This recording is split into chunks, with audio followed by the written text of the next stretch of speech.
अब इजराइल भारत की राह पकड़ने के लिए पूरी तरह से तैयार है और भारत द्वारा लिए गए कड़े फैसलों की तारीफ खुद इजराइल कर रहा है, क्योंकि इजरायली मीडिया से एक बड़ी खबर निकलकर सामने आई है, जहां वे साफ तौर पर कह रहे हैं कि अब हमें भारत से सीखने की जरूरत है। वहीं दूसरी अहम अपडेट है भारत के मेक इन इंडिया मिशन को लेकर, जो अब एक नए मुकाम पर पहुंच चुका है और भारत का इलेक्ट्रॉनिक्स एक्सपोर्ट्स नया लक्ष्य हासिल कर चुका है। सबसे खास बात तो यही है कि अब इलेक्ट्रॉनिक्स सेक्टर में बादशाहत का ताज सिर्फ भारत के सिर पर ही सजने वाला है। इसके अलावा ताजा खबर यह भी है कि भारतीय इलेक्ट्रॉनिक्स मैन्युफैक्चरर अंबर ग्रुप ने हाल ही में इजराइल की कंपनी यूनिट्रॉनिक्स का अधिग्रहण कर लिया है।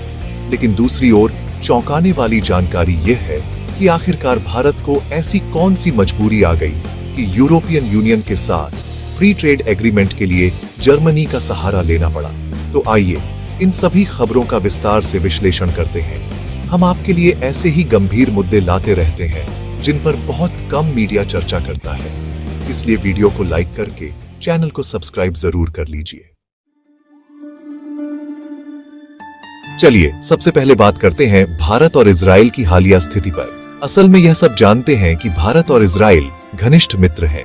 जिस तरह भारत और रूस रक्षा तकनीक व अन्य मामलों में दोस्ताना रवैया रखते हैं, ठीक उसी प्रकार इजराइल भी भारत के साथ ईमानदारी से साझेदारी निभाता है, चाहे हालात युद्ध के हों या फिर व्यापारिक फैसले। हाल ही में इजरायली अखबार जेरूसलम पोस्ट ने एक आर्टिकल प्रकाशित किया जिसमें लिखा गया कि इजराइल को मोदी से राष्ट्रीय सम्मान और रणनीतिक संपत्ति को लेकर क्या सीखना चाहिए। यह लेख तो एक सामान्य आर्टिकल था, लेकिन इसके गहरे मायने निकल आए। असल संदेश यही था कि राष्ट्रीय सम्मान को अब महज दिखावा या विलासिता की तरह नहीं देखना चाहिए, बल्कि यह किसी भी देश की सबसे बड़ी रणनीतिक ताकत बन चुका है। भारत का उदाहरण देते हुए बताया गया कि मोदी सरकार ने पूरी दुनिया को यह दिखा दिया है, चाहे सर्जिकल स्ट्राइक हो या बालाकोट एयर स्ट्राइक, भारत ने कभी झुकने का रास्ता नहीं चुना। अंतर्राष्ट्रीय मंचों पर भारत की छवि को लेकर भी मोदी ने हमेशा यही कहा है कि राष्ट्रहित और सम्मान सर्वोपरि है और भारत किसी दबाव में नहीं आता। यही कारण है कि अब इजराइल को भी यह रवैया अपनाने की सलाह दी जा रही है। यदि इजराइल को भी अपने शत्रुओं और आलोचकों के सामने मजबूती से खड़ा होना है, तो उसे भी राष्ट्रीय गरिमा को हथियार बनाना होगा। साफ है कि भारत का मॉडल और नेतृत्व शैली पूरी दुनिया में गंभीरता से देखी जा रही है। सोचिए, जहां कभी भारत को सिर्फ एक विकासशील राष्ट्र माना जाता था, अब वही इजराइल जैसा तकनीकी और सैन्य महाशक्ति देश मान रहा है कि भारत से सीख लेनी चाहिए। यह अपने आप में भारत के लिए बड़ी उपलब्धि है। वहीं अगली अहम अपडेट आती है मेक इन इंडिया और इलेक्ट्रॉनिक्स सेक्टर से। अब इस बात पर कोई विवाद नहीं कि आने वाले समय में इलेक्ट्रॉनिक्स सेक्टर का शहंशाह भारत ही होगा।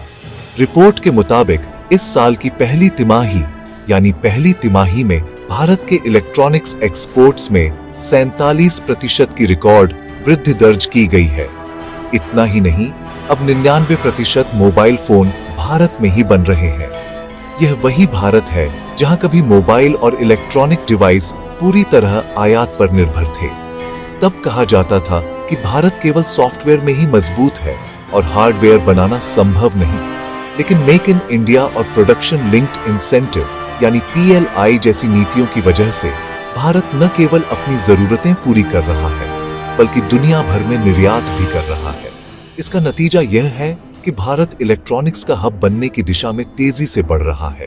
पहले जो मोबाइल चीन, वियतनाम या ताइवान से आते थे, अब वही भारत में तैयार हो रहे हैं। सैमसंग, एप्पल और शाओमी जैसी कंपनियां भारत को मैन्युफैक्चरिंग बेस बना रही हैं और भारतीय कंपनियां भी कदम ताल कर रही हैं। इसका सीधा असर रोजगार और अर्थव्यवस्था पर पड़ रहा है। लाखों नई नौकरियां मिल रही हैं और विदेशी मुद्रा भंडार बढ़ रहा है। साफ है कि भविष्य में इलेक्ट्रॉनिक्स पावर हाउस बनने का ताज चीन को नहीं बल्कि भारत को मिलेगा। इसी बीच भारतीय अंबर ग्रुप ने इजराइल की यूनिट्रॉनिक्स में 40.24% हिस्सेदारी करीब 400 करोड़ रुपए में खरीद ली है। यूनिट्रॉनिक्स इंडस्ट्रियल ऑटोमेशन और कंट्रोल सिस्टम्स में अग्रणी कंपनी है, जो इंडस्ट्री 4.0 समाधान और वैश्विक बाजारों तक अपनी पकड़ के लिए प्रसिद्ध है।